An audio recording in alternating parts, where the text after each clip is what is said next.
अस्सलाम वालेकुम students, exercise number 3.4 last question कर रहे हैं। आज हम लास्ट एक्सरसाइज का हमारा लास्ट लेक्चर है। इसके बाद हमारा ये चैप्टर जो है वो वाइंड अप हो जाएगा। क्वेश्चन नंबर 1 में बेटा हमने लॉग फाइंड किए थे 2-3 दिन लगा के मैंने आपको काफ़ी दफ़ा प्रैक्टिस करवाई है। आज क्वेश्चन नंबर 2, 3, 4, 5 करेंगे। दोनों में बेटा बाद लॉग ही फाइंड करनी है, वैल्यूज़ ही फाइंड करनी है, सिंप्लीफाई ही करना है। लेकिन डिफरेंस क्या है, वहाँ भी लॉग फाइंड करना था लेकिन वहाँ पर सिंपल न्यूमेरिकल वैल्यूज़ दी हुई थी और यहाँ पर उन्होंने स्टेटमेंट के थ्रू हमें कंडीशंस दी। तो पहले हम सिंपली इसको उसमें चेंज करेंगे, अपनी नॉर्मल वैल्यू में उस पर लॉग अप्लाई करेंगे और अपने क्वेश्चन को वैसे ही सॉल्व करेंगे। So the question is a gas is expanding according to the law. उसने कहा गैस एक्सपेंड होती है इस लॉ के अकॉर्डिंग, ये आपने पढ़ा हुआ है। जस्ट उसने उसी क्वेश्चन को एक जो है वो स्टेटमेंट की फॉर्म में दे दी है। अब उसने कहा है इस वाली में से सी फाइंड करो जबकि पी, वी और एन गिवन है। यानी टोटल 4 चीज़ें इसमें नज़र आ रही हैं, उसमें 3 चीज़ें गिवन है और एक रिमेनिंग फाइंड करनी है। मैंने ये लॉ दोबारा से यहाँ लिख दिया, आपका सोल्यूशन जो है वो स्टार्ट हो गया। अब अगर ये लॉ लिख दिया हम तो जो क्वेश्चन है वो लॉग फाइंड करने के थ्रू करते हैं। ऐसा होता है कि बेटा जब तो शॉर्ट क्वेश्चन में ये क्वेश्चन आ जाए तो मोस्टली बच्चे क्या करते हैं, यहाँ से वैल्यू उठाई और इसकी जगह लिख दी। एन की जगह एन की वैल्यू लिखी, पी की जगह पी की वैल्यू लिखी, वी की जगह वी की वैल्यू लिखी और मल्टीप्लाई किया, सॉल्व किया और सिंपल आंसर लिया। वो शॉर्ट क्वेश्चन में एक्सेप्ट हो जाता है। लेकिन हमने जो कि ये वाला क्वेश्चन लॉ में लॉग के थ्रू करना है, किया है ये चैप्टर, तो इसलिए हम इस पर लॉग अप्लाई करेंगे। ठीक है, तो इसलिए सबसे पहले अगर मैं applying log on both side, ये लिख लीजिएगा कि applying log on both side. इस साइड पे भी मैं लॉग अप्लाई कर रही हूँ और इस साइड पे भी मैं लॉग अप्लाई कर रही हूँ। आपको पता है मल्टीप्लाई में लॉग अगर आ रहा हो तो वैल्यूज़ जो हैं वो एडिशन में चेंज हो जाती हैं। ये आपका लॉ है लॉग का। और इस साइड पे सिर्फ एक ही वैल्यू थी, वैसे ही यानी दोनों मल्टीप्लाई हो रहे थे तो लॉग में वो प्लस में आ गए। अब एक बात हमें और पता है कि लॉग में अगर पावर आ जाए तो वो शुरू में आ जाती, हमने वो भी कर लिया। अब ये एक सिंपल सा हमारे पास आम क्वेश्चन बन गया।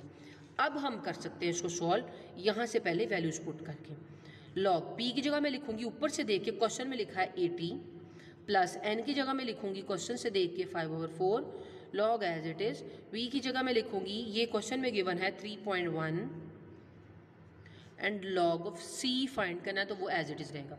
अब आपने पीछे क्वेश्चन किया है, आपको अगर मैं कहूँ लॉग 80 फाइंड करें तो आपको टेबल से देखना आ जाएगा।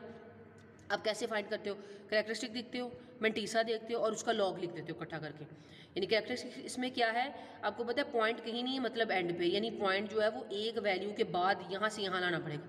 तो कैरेक्टरिस्टिक है 1 और मेंटीसा क्या होगा, आप देखोगे 80 के 0 में। अगर आप 80 के 0 में देखोगे और टोटल उसको उस पर कैरेक्टरिस्टिक लगाओगे तो ओवरऑल आपके पास आता है लॉग 80। कैलकुलेटर से भी आप निकाल सकते हो, पॉजिटिव लॉग तो कैलकुलेटर बहुत आसानी से निकल जाते हैं। आप लिखो लॉग 80, ये आंसर आ जाएगा 5/4। अब बिल्कुल इसका कैरेक्टरिस्टिक और मेंटीसा मैं टेबल के थ्रू भी बता रही हूँ और मैं आपको कैलकुलेटर से भी बता रही हूँ क्योंकि पॉजिटिव लॉग कैलकुलेटर पे भी इजीली निकल जाता है और टेबल से तो हमने सीखा ही है। तो इसका कैरेक्टरिस्टिक क्या है, पॉइंट होना चाहिए था पहली नॉन जीरो वैल्यू के बाद और ऑलरेडी वहीं पर है, इसका मतलब इसका कैरेक्टरिस्टिक है जी 0। उसके बाद मेंटीसा देखना है 31 के 0 में।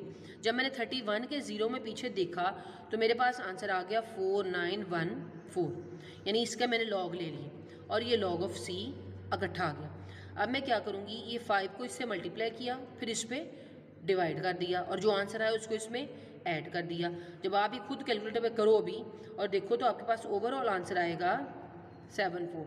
मेरे पास इस वक्त बुक अवेलेबल नहीं है इसलिए मैं जो है वो डायरेक्ट कैलकुलेशन जो है वो कैलकुलेटर से करके पहले से रखी हुई है तो मैं वहाँ से देख के लिख रही हूँ। ठीक है, सो लॉग ऑफ सी आप साथ साथ इसको बुक से देखते जाइए, मतलब बुक से टेबल से पीछे खुद निकालते जाइए।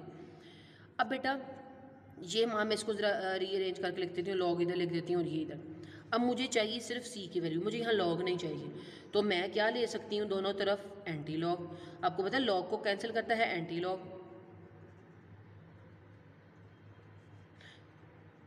यानी इस तरफ भी एंटी लॉग ले लिया और इस तरफ भी एंटी लॉग ले लिया। ये तो इससे कट गया, पीछे रह गया सी, इसका लेना पड़ेगा एंटी लॉग।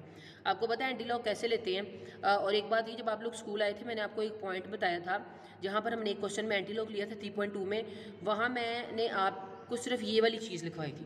तो बेहतर है कि आप साथ ये भी कर लें, क्योंकि इससे ज़्यादा बेहतर है, मैंने एग्जाम्पल में भी देखा। ठीक है, तो ये साथ में आप पॉइंट से पहले वाली वैल्यू भी लिख लें यहाँ पर एंटी लॉग के साथ। हाँ जी, तो अब मैंने इसका एंटी लॉग लेना है। एंटी लॉग आपको पीछे से लेना आता है, अपनी बुक से पीछे से एंटी लॉग लीजिए। एंटी लॉग वाले टेबल में आपको पता है, ये आप देखेंगे 51 के 7 में 4 का डिफरेंस, वो आप इधर लिख लेंगे। लिख लिया, फिर आप देखेंगे कि करेक्टरिस्टिक क्या है 2, यानी रेफरेंस पॉइंट। सपोज मैंने आपको एग्जाम्पल दी, वो आया था जी ये आ गया, एक मैंने एग्जाम्पल दी जस्ट, हमने करेक्ट पीछे से मैंने टीचर देखा, ये आ गया। अब करेक्टरिस्टिक क्या है जी 2, रेफरेंस पॉइंट से 2 वैल्यू राइट साइड पे मूव कर जाए। आपको पता है ना, पॉजिटिव का मतलब है कि रेफरेंस पॉइंट से 1 2 यानी पॉइंट आना है यहाँ। तो ये हमारा क्वेश्चन हो गया। आपको मैंने उस दिन भी एंटी लॉग बड़े डिटेल में लेना सिखाया, तो आपको पता होना चाहिए मैंने कैसे निकाली। तो ये हमारी सी की वैल्यू निकल जाएगी। मैंने ये आपको सपोज किया, असल में वाकई ये नहीं निकल रही। पीछे से आप जब निकालोगे देख के तो आपको पता चलेगा कि टेबल से क्या निकलती है। ठीक है, कैलकुलेटर पर लेनी भी आती है तो उस पर से भी ले सकते हैं, लेकिन बेहतर ये है कि आप टेबल को यूज़ करें। तो ये हमारा जो है वो क्वेश्चन हो गया। अब मैं आपको इसका, अब ये मैंने एक क्वेश्चन तो पूरा करवा दिया, बाकी क्वेश्चन 3 आप खुद देखें, बिल्कुल ऐसा ही है। उसमें भी स्टेटमेंट निकाल के लिख ले, जैसे यहाँ पर PVC का एक लॉ दिया हुआ था, उसमें भी ऐसे स्टेटमेंट लिखी होगी, उस पर लॉग लगाएं, उसको अलग अलग करें और यहाँ पर वैल्यूज पुट करके उसका लेना शुरू कर दें लॉग। बिल्कुल 3 भी ऐसा ही है। अब 4 और 5 की मैं एक बार आपको स्टेटमेंट जो है वो बना देती हूँ। ठीक है, if S equal to pi R square, आपको पता है एरिया ये होता है। ठीक है, सर्कल का एरिया। तो उसमें उसने कहा पाई भी दिया हुआ है, आर भी दिया हुआ है, ए फाइंड करो। हम बिल्कुल वही काम करेंगे। क्या कुछ स्टूडेंट्स क्या करते हैं कि लॉग नहीं लगाते। मैंने आपको फिर बताया शॉर्ट क्वेश्चन में, जैसे ए फाइंड करना है ना, पाई की जगह पाई की वैल्यू लगाई, आर की जगह आर की वैल्यू लगाई, इसका स्केयर लिया और उसको सॉल्व कर लिया तो ए निकल जाएगा। तो सिंपल है बहुत। हाँ, शॉर्ट क्वेश्चन में किसी हद तक ऐसे भी कर सकते हो आप, लेकिन हमने जो कि कहा है कि हमने लॉग को फॉलो किया। हमने एक क्वेश्चन किया ही लॉग वाले चैप्टर में, तो हम इस पर लॉग लगाते हैं। आपने लिखना है applying log on both side, इधर भी लॉग लगा दिया और यहाँ चूँकि 2 वैल्यूज इसलिए ब्रैकेट में रखा, यहाँ पर 1 वैल्यू थी तो इसलिए। अब अगर मल्टीप्लाई में लॉग है तो दोनों क्या हो जाएंगे, ऐड। अब फिर आपको वही पता है कि अगर पावर आए तो वो आ जाती होती है शुरू में, और आर रह गया। अब आप इसके बाद क्या करोगे, ऊपर से देख के पाई और आर की वैल्यू पुट कर दोगे, बिल्कुल वही लॉग लोगे और लास्ट पे आपके पास एंटी लॉग लेके आंसर आ जाएगा। यानी बड़े सिंपल क्वेश्चन है, बस स्टेटमेंट डाल के उन्होंने जो है वो थोड़ा